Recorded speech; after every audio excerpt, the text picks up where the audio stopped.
Imagine three young girls standing in front of a dusty textile factory in 1912.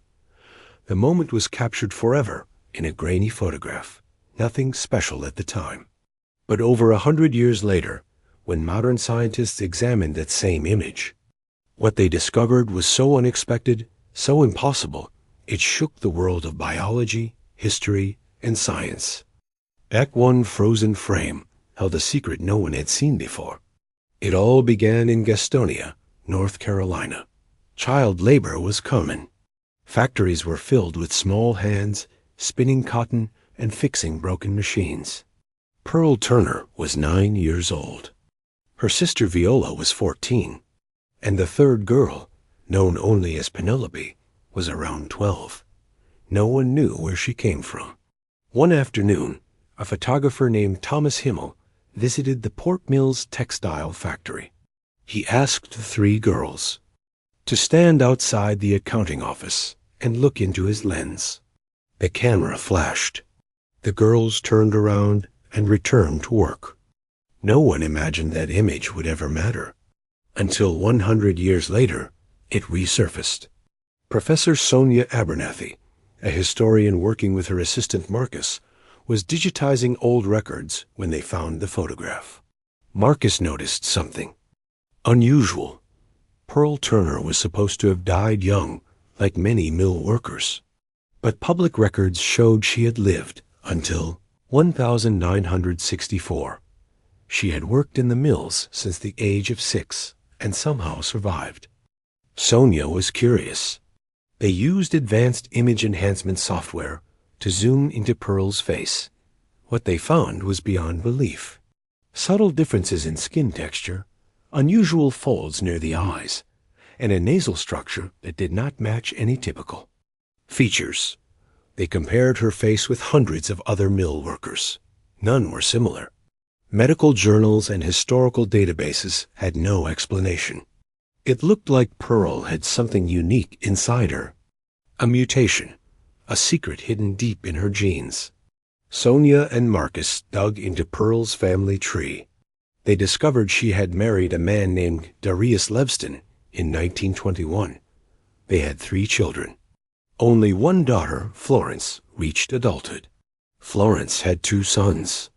One of them, Kenneth Levston, was still alive. Sonia met Kenneth in a small diner in Atlanta. He was a retired Air Force technician, polite and thoughtful. When Sonia told him about the photograph, he smiled and said, "My grandmother always said the mill made her, but never broke her. I never understood until now." Kenneth gave a sample for DNA testing. The results were shocking. He carried a rare mutation that helped cells resist toxins and regenerate faster than normal. It was a trait found only in a few isolated groups in Europe. Pearl had passed it on. She was not just lucky. She was different. But this discovery led to something far stranger. Sonia looked back at the photograph and focused on the third girl, Penelope. No one had any record of her. No last name, no address, no school history, nothing.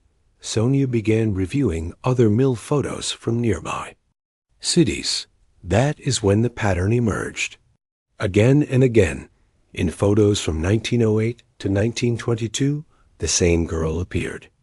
Always 12, always standing in the background. Same face, same expression. She never changed. Facial recognition scans showed a 99.87% match. This was not just a lookalike. This was the same person. One mill supervisor had written a note in 1913.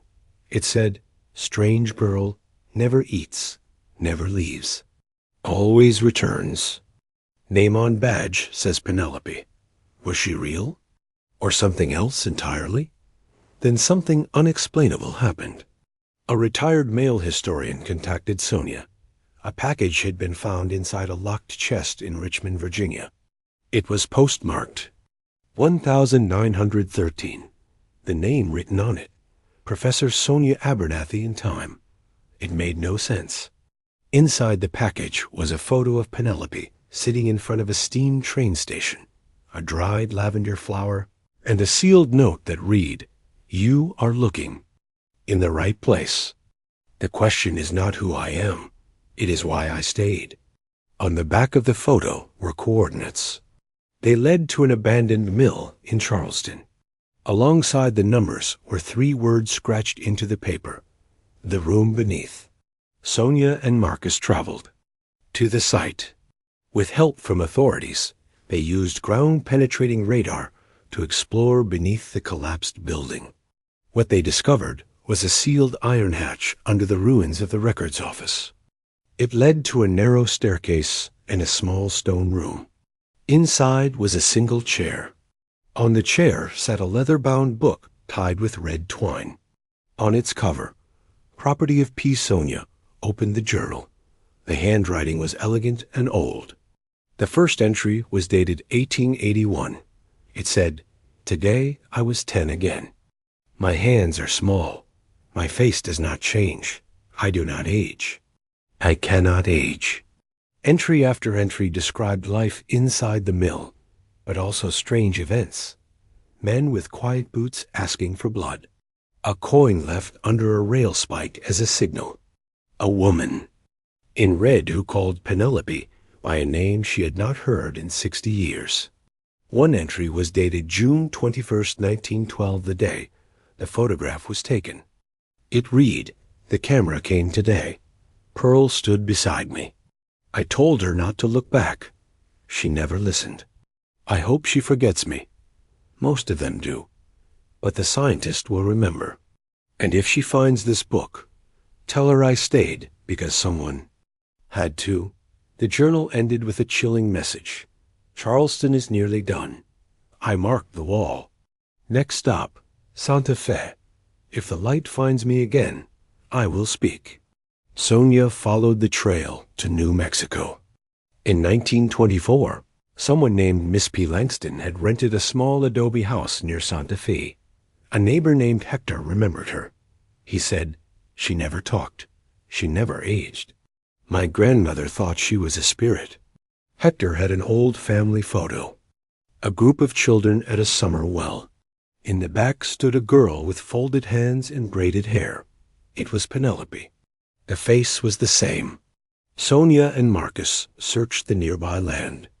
Behind an overgrown rock face marked with an ancient symbol, they found a hidden entrance to a cavern. Inside, the walls were covered with constellations, drawings, and maps. In the center was a box containing a bundle of braided hair and a note. "She was not the first. She will not be the last." The watchers continue. The symbols matched obscure texts from the 17th century.